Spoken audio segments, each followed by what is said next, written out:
Tudo posso de volta. Daqui a pouquinho na nossa culinária tem sardela, a receita que o chefe Paulo Carneiro vai ensinar você de casa a preparar nesta segundona. Mas agora é hora de entrevista e nós vamos falar sobre medo. O medo, que é um sentimento comum a todas as espécies animais e serve para proteger o indivíduo do perigo. Todos nós temos algum tipo de medo em diversas situações nas quais o perigo é iminente. E a fobia pode ser definida como um medo irracional diante de uma situação ou objeto que não apresenta qualquer perigo para a pessoa. Com isso, essa situação ou esse objeto são evitados a todo custo. E essa evitação fóbica leva muito frequentemente a limitações importantes na vida cotidiana da pessoa. As fobias são acompanhadas de ansiedade importante e também frequentemente de depressão. E para falar um pouco mais sobre isso, a gente está recebendo aqui na nossa sala a psicóloga Sandra Almeida. Sandra, muito bom dia. Obrigado mais uma vez pela presença. Sempre elegante Sandra. com a gente aqui, obrigado. Sempre elegante, exatamente, É um sempre prazer linda. estar aqui com vocês. Sandra, a diferença entre o medo comum e essa fobia que a gente vai tratar hoje, qual é? Então, na verdade, o medo, como você muito bem disse na abertura, ele é natural, ele é necessário. Se nós não tivéssemos medo, nós não estaríamos aqui conversando. Imagino, com Porque certeza. o medo, ele é um instinto primitivo, ele permite que a gente se proteja dos medos reais. A fobia, ela é um medo irracional de algo que não necessariamente vai acontecer. Então, eu posso sofrer por algo que não é real, é imaginário. Então, assim, eu posso ter medo de um espaço escuro, eu posso ter medo de um lugar aberto, eu posso ter medo de elevador, de dirigir, medo de trovão, medo de bicho, medo de gente. Tem De avião. vários tipos de avião. De avião. Só que, assim, alguns medos, a pessoa simplesmente diz, bom, eu não convivo, não vou enfrentar, não tenho condições de enfrentar Sim. isso, e ela se isola. Só que tem outros, por exemplo, a fobia social, né? Você acaba não conseguindo comer em público, assinar um cheque, falar em público, participar de uma reunião no seu trabalho. Você vai se privando. Então, você vai se privando. Então, são coisas que trazem prejuízo para a sua vida profissional, afetiva, social. Então, é muito sério essa questão do medo. O medo realmente, como a gente abriu no comecinho, né, faz parte do nosso dia a dia, né? Sim. Eu tenho medo de atravessar a rua fora da faixa de pedestre. Ótimo, né? Tem que ter realmente o risco de ser atropelado. Isso é natural. Tenho medo de me jogar do prédio, Não, né? claro, não. Vou não. virar um super-homem, é Andar, né? ótimo. Andar no meio fio ali, né? É. Num prédio. Imagina, né? É impossível fazer esse tipo de coisa, de situação. Ainda bem que a gente tem medo. O problema é quando esse medo ele passa a ser exagerado. É isso, Sandra? Justamente. É um medo exacerbado e um medo que não condiz com a situação. Então, por exemplo, você ter o transtorno do pânico. Vamos pensar no transtorno, que tem as fobias. O transtorno do pânico é um conjunto de sintomas. Então, você começa a suar de uma maneira desproporcional. Você tem, o seu coração bate de uma maneira, dispara, né? Você tem uma taquicardia, você tem sudorese, você tem uma sensação iminente de morte, você acha que vai acontecer alguma coisa, você tem dores físicas, sua pressão arterial pode subir. Então, são vários sintomas acontecendo sem que você consiga localizar.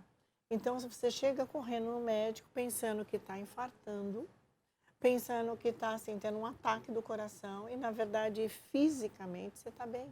Você não tem nada.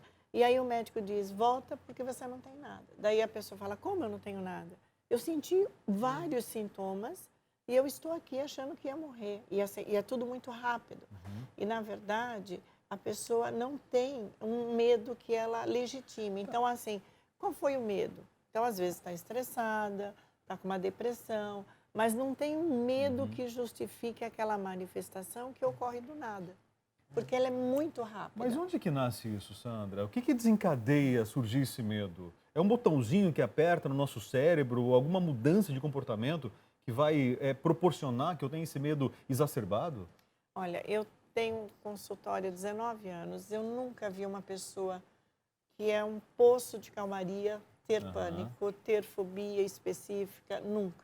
Então, o que se sabe é que o pano de fundo é a ansiedade. Então, o transtorno de ansiedade está embasando essas fobias que em cada pessoa surge de uma maneira. Então, tem pessoas que desencadeiam o ataque do pânico, outras vão ter uma fobia específica. Então, medo de um inseto, medo da direção, medo do avião. Outros terão essa fobia de não conseguir ficar numa multidão. Tá? Outros têm uma fobia mais assim, social. Você imagina uma pessoa que já é tímida e desenvolve uma fobia social. Ela não sai de casa, ela não se relaciona.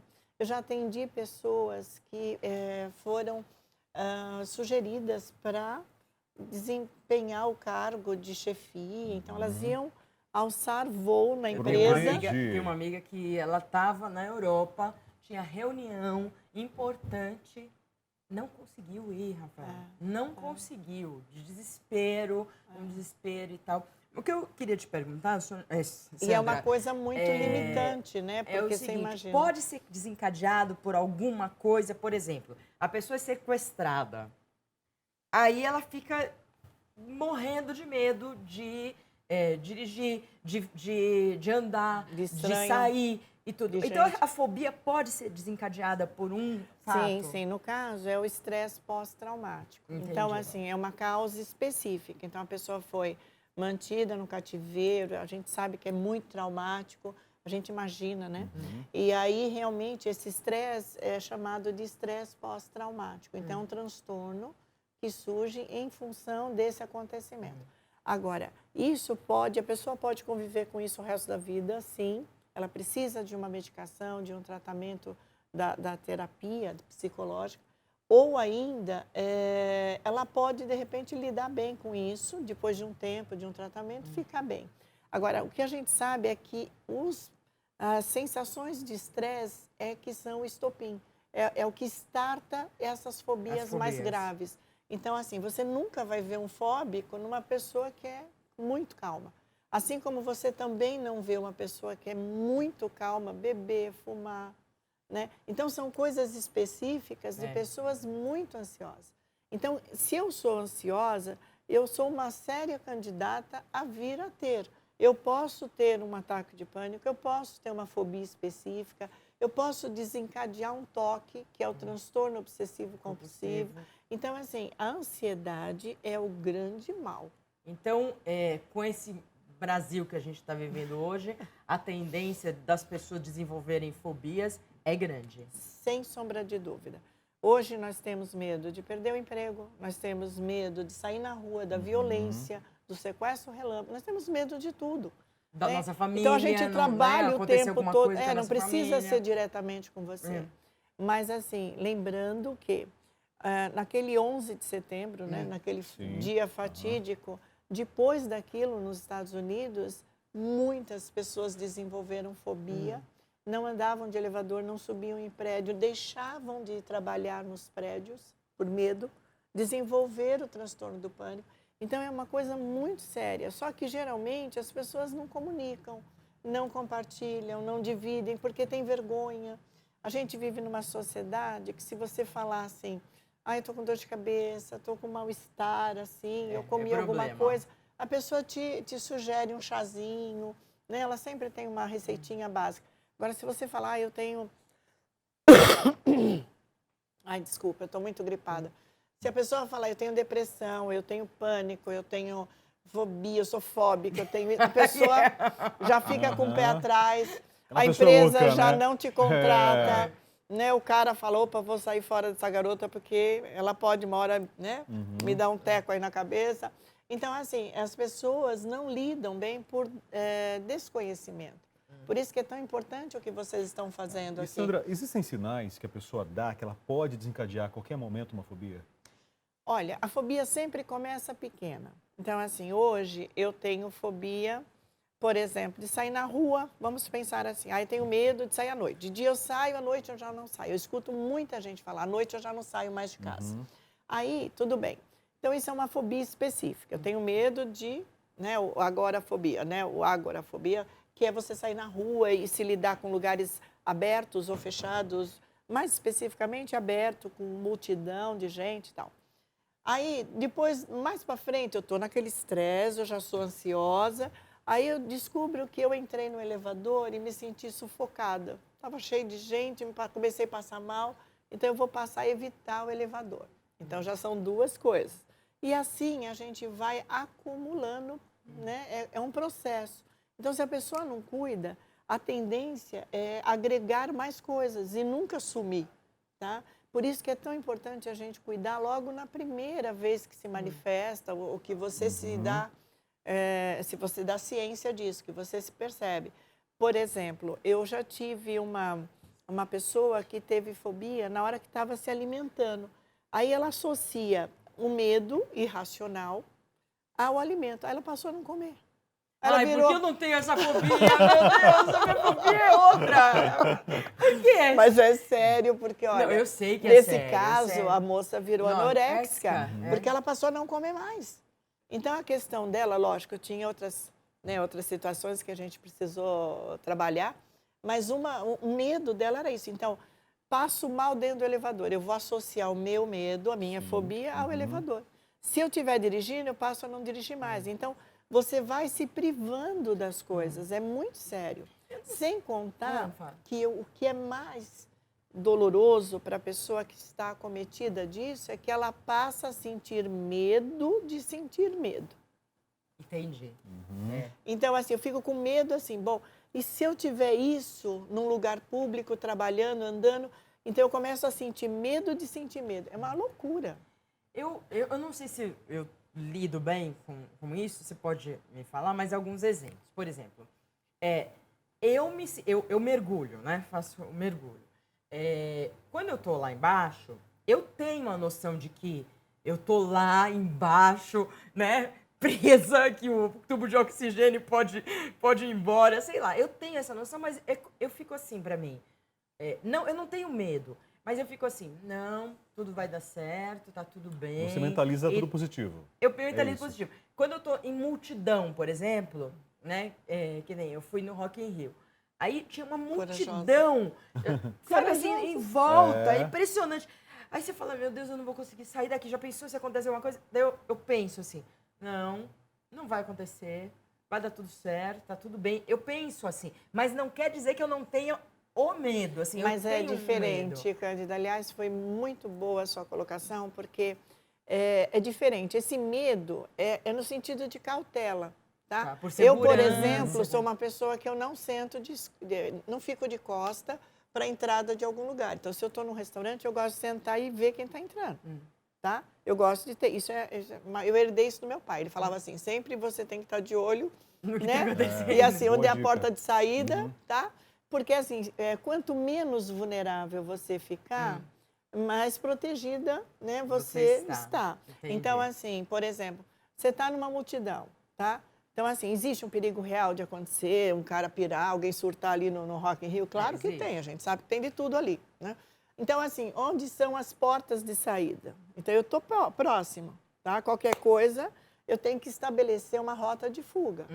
Mas isso é cautela. É o que a gente estava conversando. Não é fobia. É um medo natural que nos protege. Se nós não Montanha-russa. Então, assim, por exemplo, hoje em dia eu tenho medo. Antes eu andava direto, hoje em dia eu falava, meu Deus, isso uma outra situação. Não Acho que, não. por exemplo, vou sair à noite. Eu sei que eu estou mais vulnerável. Você fica mais vulnerável à violência, né, urbana. Então, assim, tá, eu vou sair, mas eu já vou avisar o guarda da minha rua, eu vou chegar no horário.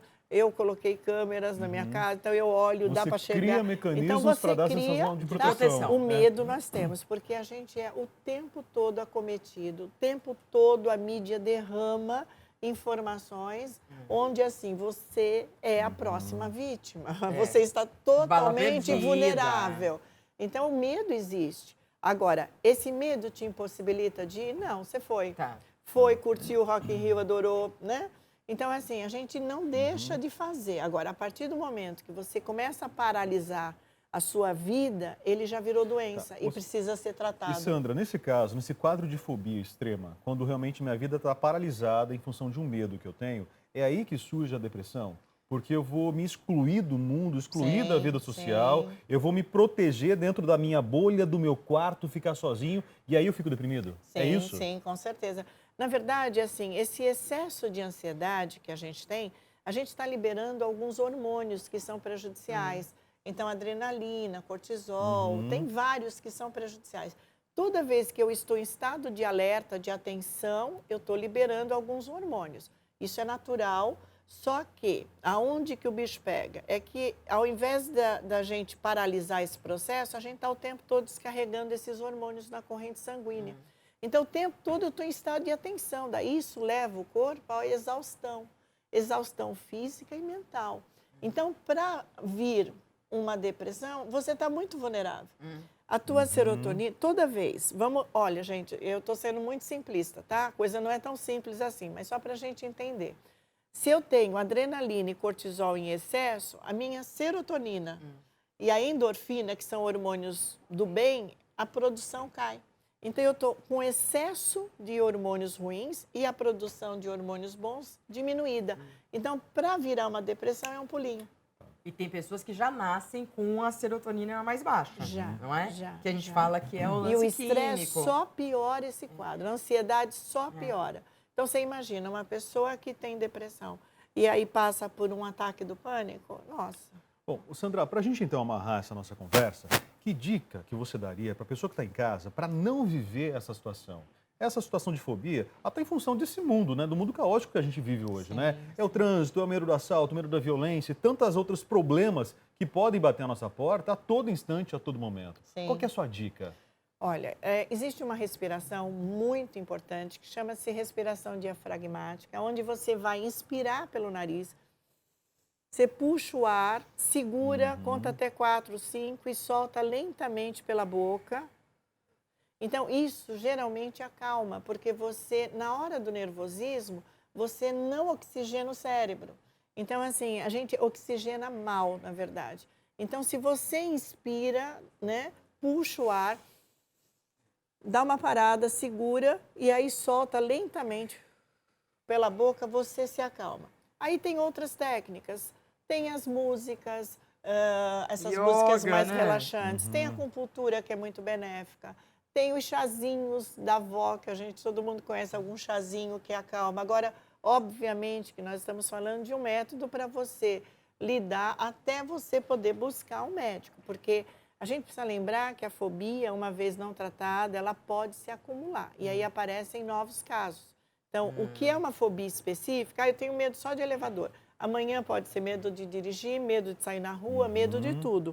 Então, a gente precisa cuidar. Perfeito. E o tratamento mais adequado é o medicamentoso e a psicoterapia, porque daí você pode falar em cura, tá? Agora, lógico que vale a gente fazer a nossa oração antes de sair de casa, porque só Deus para guardar a gente hoje em dia. Isso é verdade, né? Muita fé. Né? Mas a gente fala no país também, mas assim, nos Estados Unidos as pessoas têm medo de terrorismo. Aqui é medo da violência. Na África, medo de sexual, de ser abusada sexualmente, muitas vezes, da fome e tudo. Então, toda cultura tem. Agora, a gente problema, precisa lembrar que assim, o medo existe, a gente precisa se acautelar, precisa pedir para Deus e a gente precisa continuar vivendo, porque senão esses medos são muito limitantes. Eles paralisam a gente. Sandra Almeida, obrigado. Teremos proteção. Eu gostei dessa explicação, dessa dica para você respirar, né? Acho que na internet tem um viral ali, um quadrinho, inspire, respire, senão você pira. Acho que é alguma coisa nesse sentido, né? Isso já corre pelas redes aí. Fica a dica da Sandra Almeida, então. Sandra, mais uma vez, obrigado pela presença, sempre muito bem-vinda. E fazer esporte, e fazer yoga, e fazer meditação, yoga que trabalha a respiração. Sem dúvida. Então, o exercício físico é fundamental, que aumenta todos esses níveis de serotonina, endorfina e tudo. Então, é isso aí que a gente tem que trabalhar. Delícia de conversa. Olha, você é daquelas pessoas que nunca sabe qual a melhor entrada para servir para os seus convidados? Então, no próximo bloco, o chefe Paulo Carneiro vai ensinar você aí de casa a preparar uma deliciosa sardela. Uma dica fantástica, saborosa, fácil de fazer e que vai agradar o paladar dos seus amigos, dos seus familiares. A gente já volta com Tudo Posso de hoje.